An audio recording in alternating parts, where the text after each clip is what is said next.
The Greens housing spokesperson Max Chandler-Mather triggered diehard Labor supporters a week or so back when he announced the Greens' public property developer policy at the National Press Club.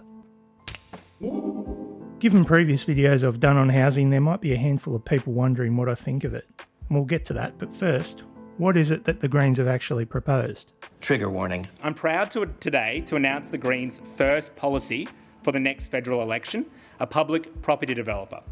The Greens will scrap tax handouts for property investors that are denying millions of renters the chance to buy a home, and instead invest money in building hundreds of thousands of good quality homes to be sold and rented at prices people can actually afford. The public developer would employ its own town planners, architects, project managers, and get the government back in the business of building good homes. Homes would be sold at just over the cost of construction, while rents would be capped at 25% of household income. The public developer would directly compete with private developers and break their monopoly over the supply of housing.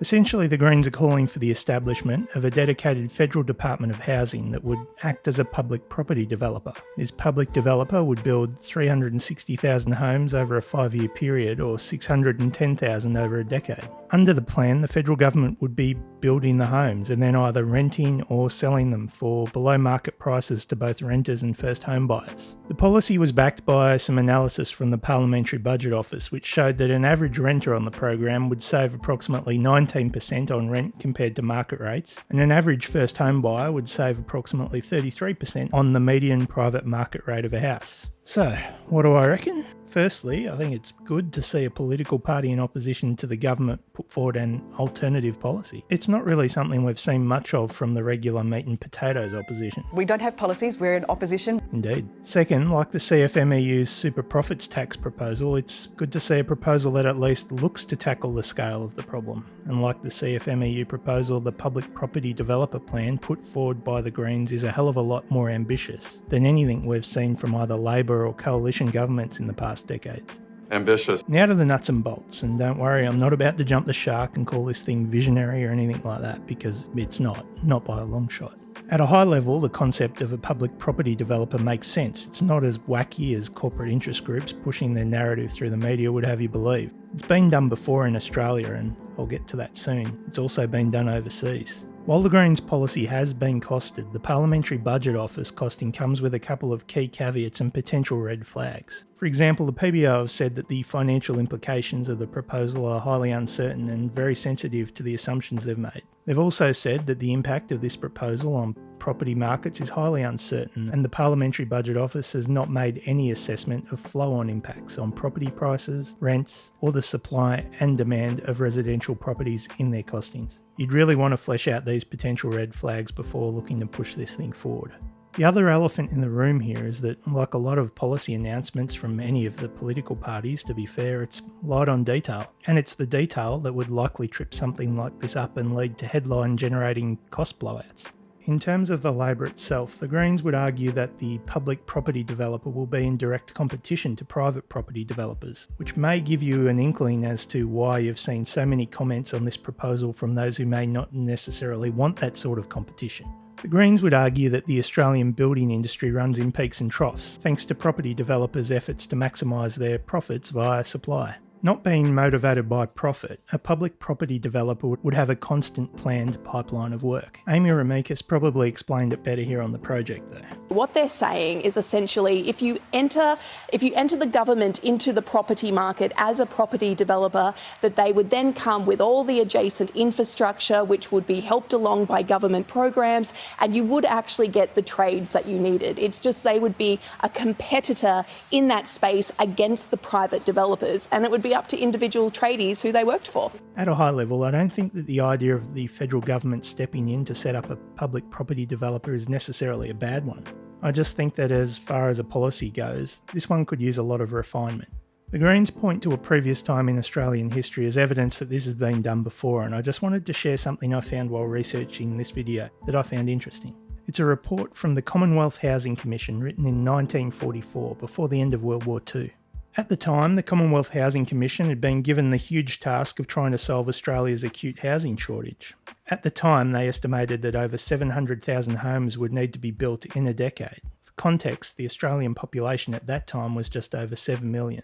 To build those homes, the Commonwealth Housing Commission estimated that they'd need an extra 35,000 to 45,000 tradespeople. They argued that to hit those numbers, immigration policy should encourage more building labour to come to Australia, which would take advantage of the post-war migration boom. There are quite a few parallels to be drawn between the 1940s experience and where we are today, but the key differences between the two eras, for me at least, appears to be both political will and the increased influence of private interests. But maybe that just makes me a communist shill, I don't really know. Anyway, to complete the short history lesson, not everything in the report was adopted, but it did form the basis for what would become the Commonwealth and State Housing Agreement, which kicked off in 1945. And led to a rapid increase in the volume of public housing, which in turn spurred on a sharp rise in home ownership in the mid to late 1950s, as the Menzies government started the public housing sell-off, which you could really argue was the beginning of the end for affordable housing in Australia. Consider this statement from the Commonwealth Housing Commission. We consider that a dwelling of good standard and equipment is not only the need, but the right of every citizen, whether the dwelling is to be rented or purchased. No tenant or purchaser should be exploited for excessive profit. That was from 1944.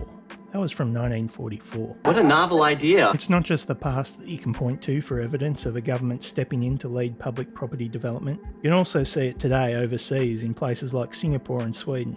Despite the headlines and the media rhetoric, the idea of a public property developer is not wacky. It's been done before, and it's currently being done elsewhere. At a high level, I don't think it's necessarily a bad idea, and it's certainly not an idea to be dismissed offhand. But I just can't see it working here for a number of reasons.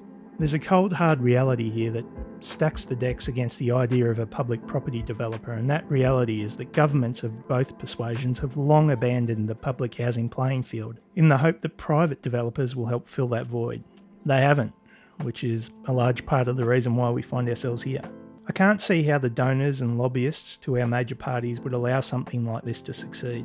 For something like this to work, it would also need bipartisan support, and given that there seems to be very few adults running the country at times, I don't see that happening. This is another point Amy Ramikis seemed to highlight when analysing the response to the policy on the project. This Greens policy is, in the context of Australian politics, pretty radical. How's it been received? It's radical for now, but we have done this in the past. It's what Australia did post-war. So it really depends on where you sit. Do you own a house? You probably think it's radical. Do you not own a house? You probably think it's a great idea. And that's how it's been received by the public. When it comes to the politicians, though, they are very much down the party lines. Labor hates it because the Greens have suggested it, the Liberals aren't even acknowledging it, and the Greens are saying, Labor, you really need to do something to shake things up here because people need housing. Yeah, that sounds pretty spot on to me. A big part of the problem we have today stems from the policy failures of successive coalition and Labor governments and the almost complete abandonment of public housing. Labor and the coalition supporting something like this would not only piss off their donors, but would also be tantamount to acknowledging decades of their own failures. I can't see them doing a full 180 here. The housing debate in Australia is dominated by those with vested interests, those profiting from real estate. One of the problems with the debate around housing is we don't look at who's saying, who the people that are making these criticisms are. Now, if Coles and Woolies was coming out and saying, the government's proposals on this are going to be terrible for supermarkets, people would rightly think, well, they want to make more money off supermarkets. That's the same thing for private property developers. They have an interest in making more money off housing. And for me, the most interesting thing about all this was not the policy itself, but the reaction to the policy. I've seen some weird takes on the proposal, but I think one of the weirder ones is from the Grattan Institute, who seem to criticise it for being an expensive lottery, while at the same time arguing that Labor's Help to Buy scheme is a good idea. I mean, what is Help to Buy if not a lottery? Let's be honest, Help to Buy and the public property developer are both lotteries if you want to run that line of argument. But if you're a prospective first home buyer, which lottery do you think gives you the better chance of winning? Then there was this take in the Sydney Morning Herald lamenting the fact that governments had withdrawn as a public provider of social housing, while at the same time taking the proposed policy for a public property developer to task. Then we come to the Property Council of Australia, who shared the stage at the National Press Club with the Greens. It is an aside, but what I find odd is the almost complete absence of the Federal Housing Minister in any housing debate at the moment. Personally, instead of the Property Council, I'd rather have seen Julie Collins at the Press Club debating the merits of the Greens policy. Unless the Property Council were acting as a proxy for Labor. Cheeky. When ABC's Q&A ran their housing episode, the Greens and Coalition sent along their federal housing representatives. But the federal government, they sent this guy. Anyway, the Property Council. There is nothing whatsoever to the idea that developers land bank. It is absolute rubbish. In reality, land banking is not a thing. Don't piss down my back and tell me it's raining. When you look at where this has been studied, and I must say, Max, you have been remarkably evidence-free on your land banking spiels to date, so I'm really hoping there'll be some more questions about where are you getting this evidence from, because there isn't any in Australia. That's not quite right, is it? Really though, hats off to being able to suggest land banking wasn't a thing with a straight face. Land banking is a thing, and yes, there have been Australian studies demonstrating that to be true. That's if you want to ignore some of the statements from the developers themselves. A report by Prosper Australia looked at real-world data over the course of a decade where they tracked 26,000 sales in 9 master-planned communities, owned by developers Mirvac, Lendlease and the Dennis Family Corporation. The study found that over 9.5 years, only 23.8% of sites released by government to these developers had been sold to homebuyers. More than 110,000 approved sites had been released to developers nationally over the past decade, but only 26,000 sites, or fewer than a quarter, had been sold. The reason for the drip feeding, as Prosper put it, was quite simple. The slower the sales, the more money developers made. So yeah, at a high level, scaling back negative gearing and capital gains tax concessions in order to fund the building of public housing is a concept I can get behind. But as a policy, this one's not without its flaws. But that's not to say that I think the whole concept should be dismissed offhand. It's the kind of thing that could use a bit more time in the incubator before it can hatch into a fully fledged policy. But given the state of politics and the partisan nature of the housing debate, unfortunately, I don't really see this thing ever hatching. Post-credit scene. The Greens spokesperson made some valid points that'll have no doubt been lost in all the partisan screeching. I'll overlay references throughout. Trigger warning. CoreLogic reports that the median national weekly rent surpassed $600 a week for the first time in Australian history. That means someone earning $104,000 a year would be in rental stress. For first home buyers, the income required to buy an average home in a capital city in Australia is now $187,000. That is more than double the median national salary, more than double a new teacher or nurse's salary. Those who are lucky enough to buy their first home have had to go into so much debt that recent increases to interest rates are pushing far too many to the brink. In the last decade alone, house prices have doubled, while rents are increasing at close to double the rate of wages. Rather than provide affordable housing, the Australian housing system has been designed to drive up the cost of housing, generating enormous wealth for the few and increasing rents, house prices and mortgages for the many. In fact, the biggest line item in the most recent federal Labor budget for housing was not for public housing, not for renters, it was for tax handouts for property investors. All up, Labor will spend $500 billion on property investor tax concessions, tax handouts, over the decade. This has turned housing from a place to build a good life into a lucrative financial asset for property investors. The result? Where house prices used to grow on average at about the same rate as wages, since the introduction of the capital gains tax discount, house prices have increased close to 3 times that of wages every year. 3. As a result of Labor and the Liberals' disastrous sell-off and underfunding of public housing, private property developers have a near monopoly control over the supply of housing. This was a deliberate policy choice and it has been disastrous. The property industry has used their dominant position to wield enormous influence over the political system. Indeed, the Labor government is so captured by the property industry that their only new solution to the housing crisis this year is a scheme that will further drive up the price of housing. The government's so-called Help to Buy scheme, which will screw over the 99.8% of renters who don't get access to it every year, will drive up the price of housing. Meanwhile, Labor has appointed the outgoing CEO of one of Australia's largest property developers, Mirvac, as the head of their Supply and Affordability Council. This is the body that's meant to advise the government on housing affordability. So I don't think we should be surprised that Labor's only real solution to the housing crisis, the National Housing Accord, when it boils down, is basically giving more money and power to private property developers. Relying on private property developers to tackle the housing crisis is sort of like relying on Coles and Woolies not to rip us off. They helped create the crisis in the first place and they have no interest in fixing it. Property Council member Mervac has bragged about the fact that the rent on their build-to-rent apartments are on average 15 to 20% higher than market rents. And just a reminder, the outgoing CEO of Mervac is now the head of Labor's body meant to advise on housing affordability. The great lie at the heart of Australia's housing debate is that private property developers want housing to be more affordable. What private property developers want to do, understandably, they're a private business, is make as much money as possible. That means doing everything they can to drive up the price of housing, land and rents. Labor and their friends in the Property Council claim that developers will build more homes if only Council approved more developments faster and we handed over more public land. But when rents and house prices are high, property developers make money. They're not interested in building enough homes, and if they ever accidentally get close to doing so, they scrap projects, drip feed supply, and even keep new apartments sitting empty. Australia's largest developers own tens of thousands of development-ready sites for houses and apartments, but only ever release a small portion of it every year. For instance, AV Jennings, a large Australian developer, has 14,000 lots in the pipeline, including, get this, 11,000 already zoned or approved for homes.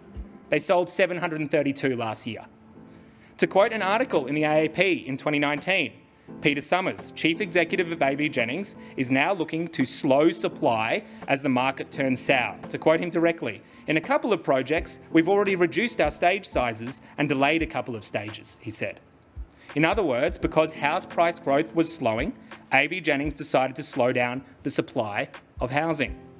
For example, another example, Meriton founder and managing director, Mr. Harry Triguboff, who when talking to the Australian newspaper, explaining why he wasn't selling as many apartments as he could, said, and I quote, "I'm holding a lot more than I am selling at the moment. And as the value of property goes up, the value of what I have kept rises." We will never stop the crazy growth in house prices while the private property development industry holds a monopoly over the supply of housing. While governments rely on private property developers, we will never fix the housing crisis. There's a lot of truth in that. Look, I wouldn't be surprised if the Property Council was against this, because this is a public developer competing with private developers to help drive down prices. In the same way Coles and Woolies would be against the idea of more competition. One of the big problems with our construction industry is that it's a boom and bust cycle. And far too often, and in the past, federal governments used to smooth that out by investing in hundreds of thousands of good quality public homes. And Australia's faced this issue before, right? So post-World War II, we had shortages of construction materials and skills. We had a low supply of housing. And what did the government do? In the first year after World War II, 27% of all homes built were built by the government. It's entirely possible to do, and all we need is the political will. Again, one of the problems with our construction industry is the boom and bust nature of it, which means that a lot of people come in and out of the industry. One of the ways to improve supply chains, improve the supply of skilled labour, is to say, hey guys, for the next 10 years, this is exactly how many homes the government's going to build, 610,000.